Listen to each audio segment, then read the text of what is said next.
Good morning. I'm a minute early. Yay! Hope you're having a good week. Hope you're having a good morning. Hope you're having a good life and a good month. And this month is almost halfway over. Tomorrow it'll be halfway over. Isn't that crazy? As crazy as my computer. Get these off of here. Anyway, I hope that all is going in your favor. And I know that God is working on your behalf, no matter what. If you're a believer, He's working on your behalf. He's working on your behalf if you're not a believer too, because He wants you to be a believer, right? So He's always working for us. It says Jesus is always interceding for us. Check out my bookstore's YouTube channel. Also, don't forget that this Thursday night, hopefully, where was I last Thursday night? The hospital? No, that was Sunday. I don't know. Anyway, uh, oh, I didn't have internet last week. That's what it was. I was like, what happened last week? Yeah, we will be back in our First John. Let's see, do I have it? Yeah, I've got a First John study guide here somewhere. We'll be back in chapter 2. Hopefully we'll finish chapter 2 this week and be on our way to chapter 3 of First John study guide, for the First John study guide.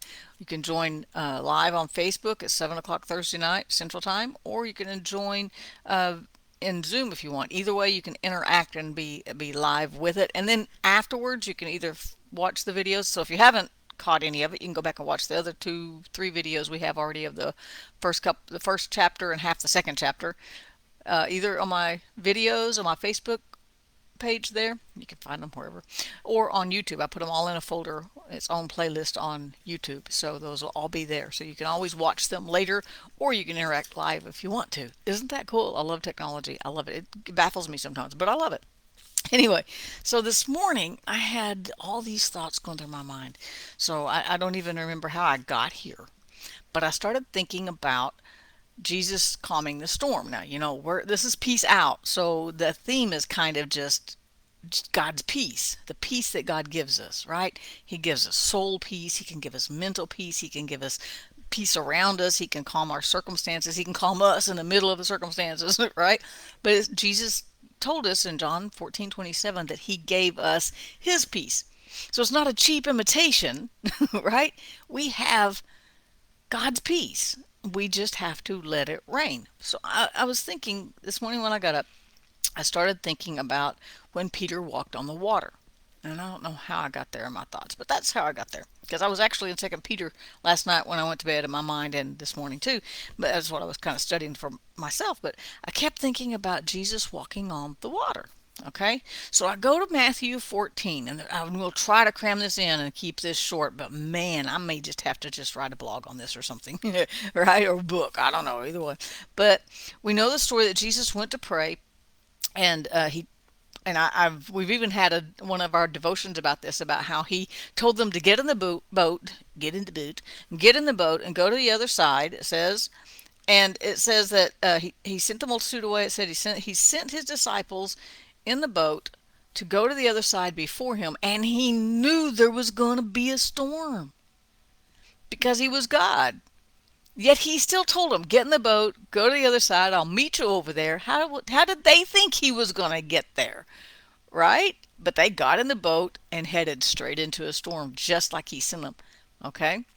Sometimes we get ourselves in situations like that just by obeying God. Things aren't always smooth when we obey God. Look at Moses. He brings the children of Israel out of Egypt, and bam, there's the Red Sea.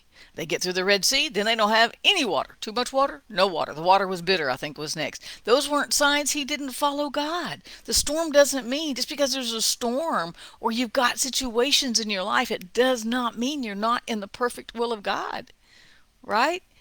They were in the perfect will of God in a storm. Right? That's encouraging to me somehow. Okay. So anyway, but that's not even what I want to talk about.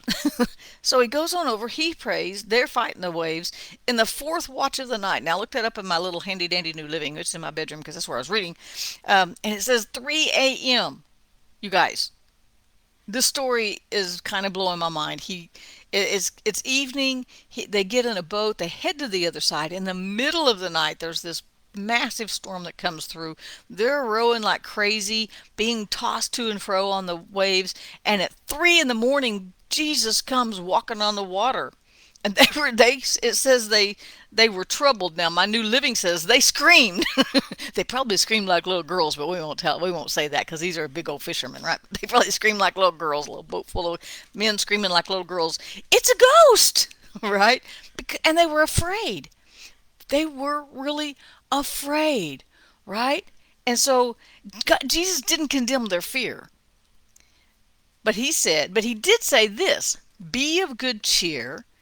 It is I. Don't be afraid." And so Peter said, "Lord, if it's you, tell me to walk on the water." Now, I've always wondered why he did that and how that would have proved that it was Jesus. Because a demon could have, if it was a spirit, the spirit could have, an evil spirit could have said, "Yeah, come on, dummy," right? But for some reason, that was Peter's test, right? If it's really you, let me go. So Peter gets out of the water, of the boat, because Jesus goes, "Come on." He gets out of the boat. He walks on the water to Jesus.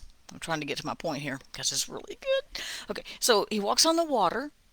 Great miracle. We're like, whoa! I wonder if he went around. Did he get a T-shirt and said, "I walked on the water"? I'm Peter. I walked on the water. Or did the fact that he sunk take away his victory? Do we focus on the fact that he took his eyes off Jesus and sunk?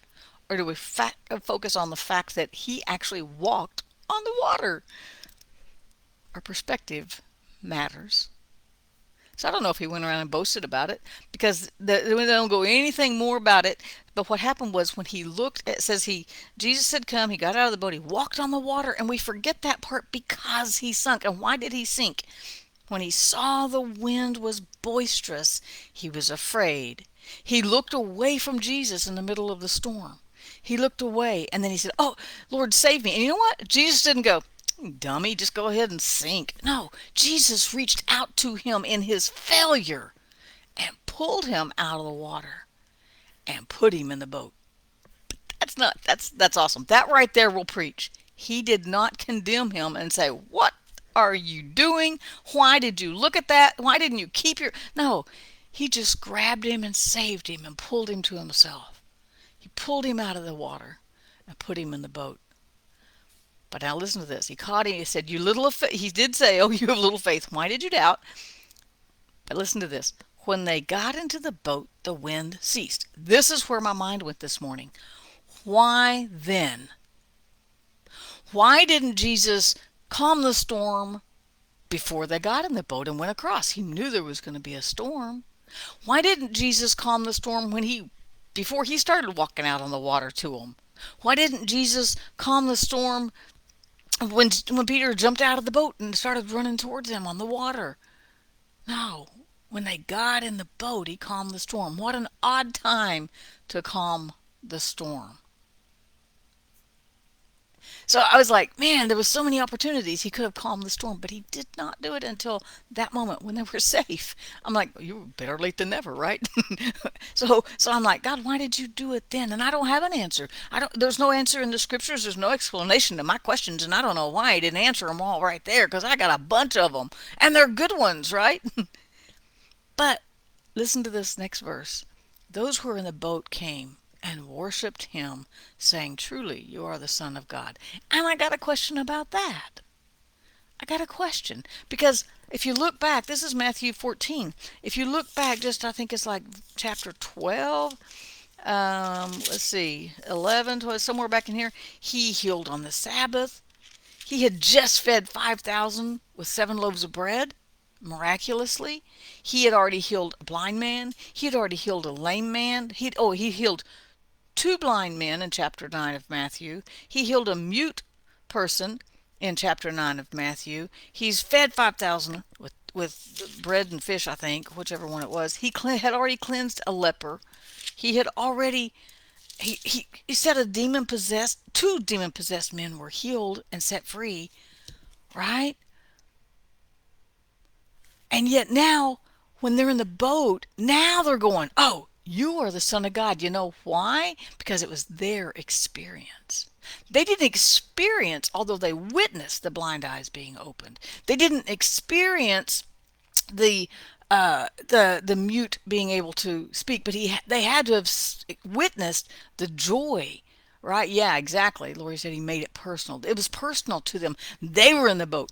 They were in the storm. And he calmed the storm. And they went, oh, you must be the Son of God. None of that other stuff affected them directly. But once it was their boat and they were in the storm, it was their storm, and he calmed them. He calmed the storm.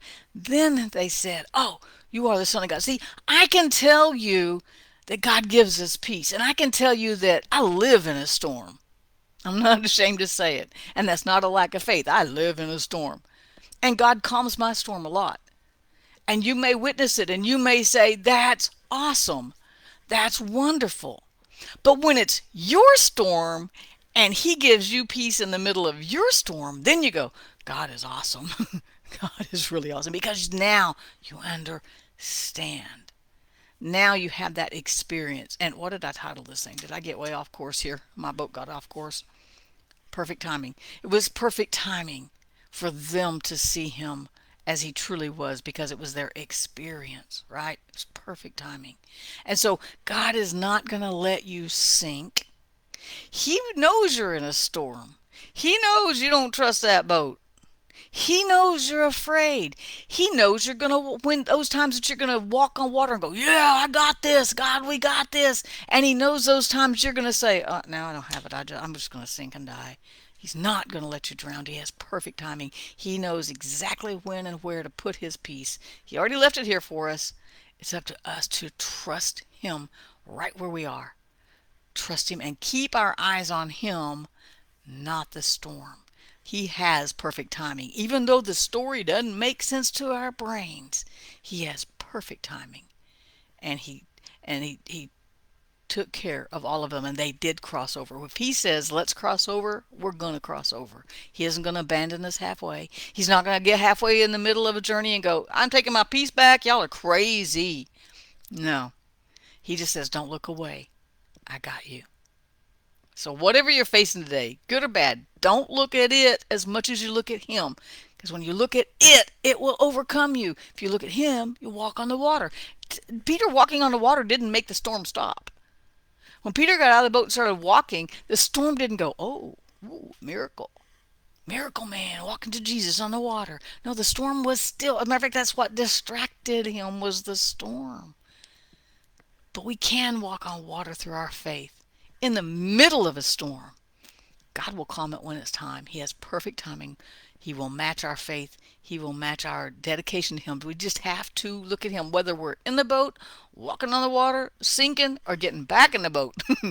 We just got to keep our eyes on Him. Accept His peace. He already gave it to us. He's not going to take it back. It didn't expire yesterday. It's still right here. Take it. Keep our eyes on Him. He has perfect timing. Peace out, you guys. Have a great day. I'll see you tomorrow.